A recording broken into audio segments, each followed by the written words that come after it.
Hey guys, this is your weekly overview for September 11th.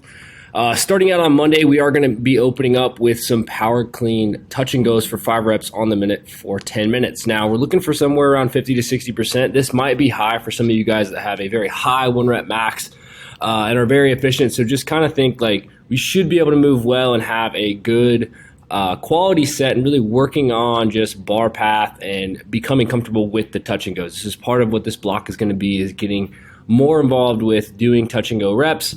If you're newer to the movement though, obviously taking it a little bit lighter or even just going to the hang or below the knee would be a good option. After that, 13 minutes on the clock, we have a 2001 meter row buy-in and then as many reps and rounds as possible of 9 hang power cleans and push-ups. Looking at this, guys, you should be scaling to where you're going to finish that row around 8 to 8:30, which will give you roughly 5 minutes on that AMRAP. Now, for there, that weight should be something you should be able to do unbroken, and then choose push-ups that allows you to keep moving. We're looking for a round to be anywhere from 40 to 60 seconds. So that said, we could get anywhere from 5 to 8 rounds on that is what we're going to be looking for as a good target.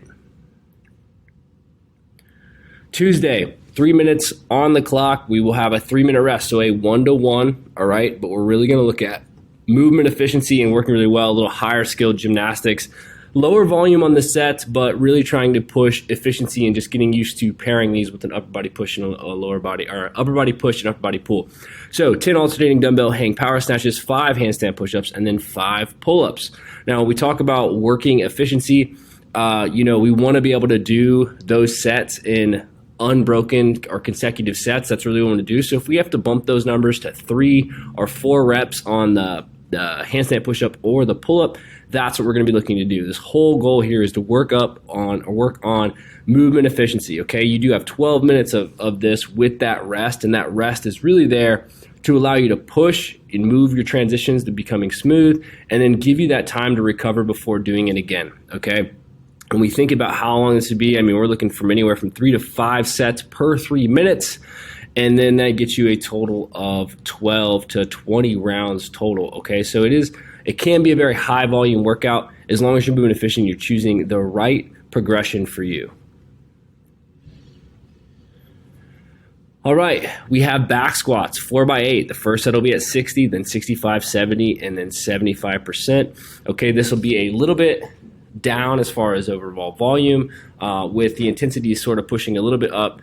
Again, this is if you don't have a set percentage that you've worked off of, we are just going to start somewhere very, very moderate and then just build slightly. Okay, each set, or trying to build by a 5% set. After that, we have for time 75 sumo deadlift high pulls, 400-meter runs, 75 wall balls, and then a 400-meter run. Looking at this, the sumo deadlift high pull weight should be light to you. Okay, so this should be able to be done in sets of 15 to 25 or even larger sets than that. If this is something you're looking at and you're thinking you're going to do about 5 to 10 per set, then we want to make sure that we scale that weight back. That's why our fitness is the kettlebell sumo deadlift high pull with a lighter wall ball, but the same amount of run distance, okay? So we are going to try to push that. When we think about how long this thing can take, the sumo deadlift high pulls could take anywhere from 2.5 to 3 minutes, maybe even 4 minutes. Okay, same thing with the wall balls. And then we have the runs, which should be anywhere from 2 to 3 minutes. So that said, 12 minutes is kind of what our target is, but this could be upwards of 13 minutes for this workout.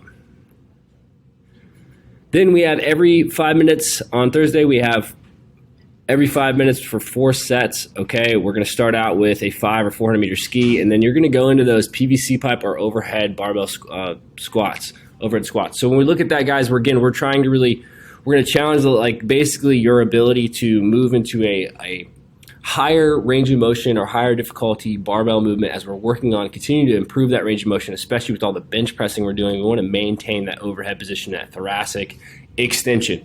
Okay, now for that, really choosing something light that allows you to move consistently. That's why it's an empty barbell. This is a quality work piece. We're not trying to, blast this, and trying to push weight.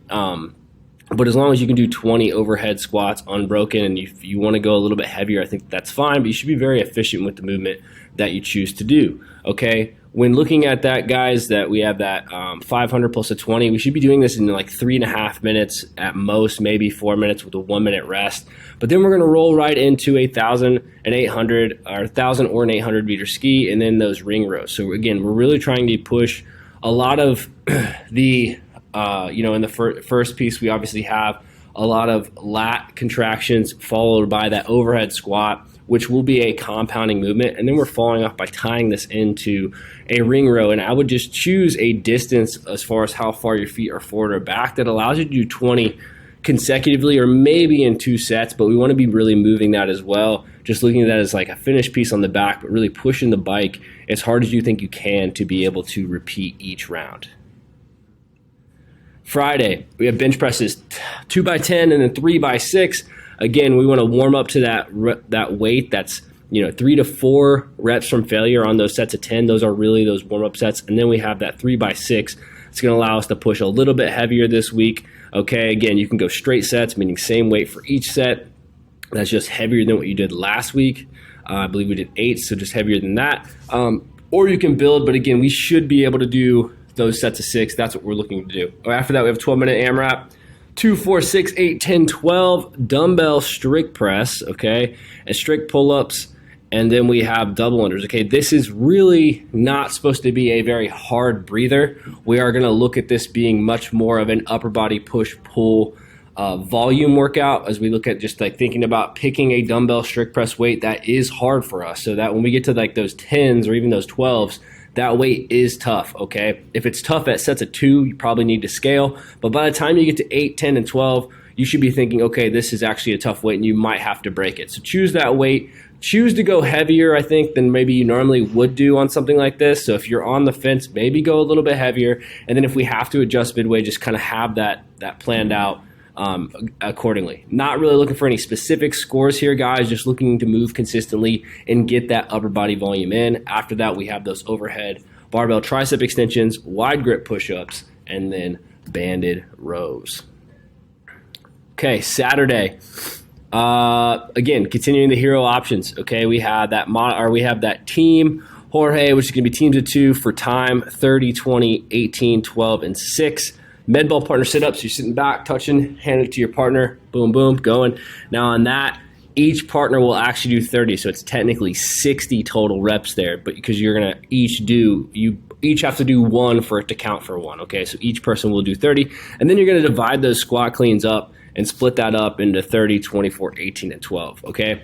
Looking at this as something that you want to really choose a weight that is challenging but allows you to move pretty consistently. 155 for most people that are doing performance consistently shouldn't be that hard. It should be a little bit tougher than maybe normal, as we usually use like a 135 pound bar or a 95 pound bar, so we're scaling that up a little bit.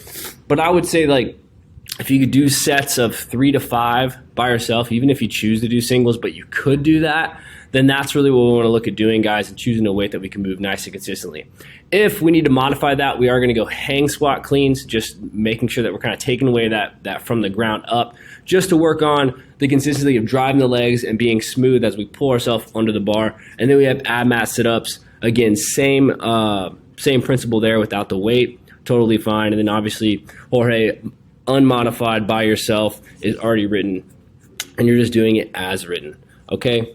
That concludes this week, guys. If you have any questions, please ask us. Monster Mash is almost here, guys. You still can sign up. We are looking forward to having a great time with you guys. So please sign up, and we will see you there.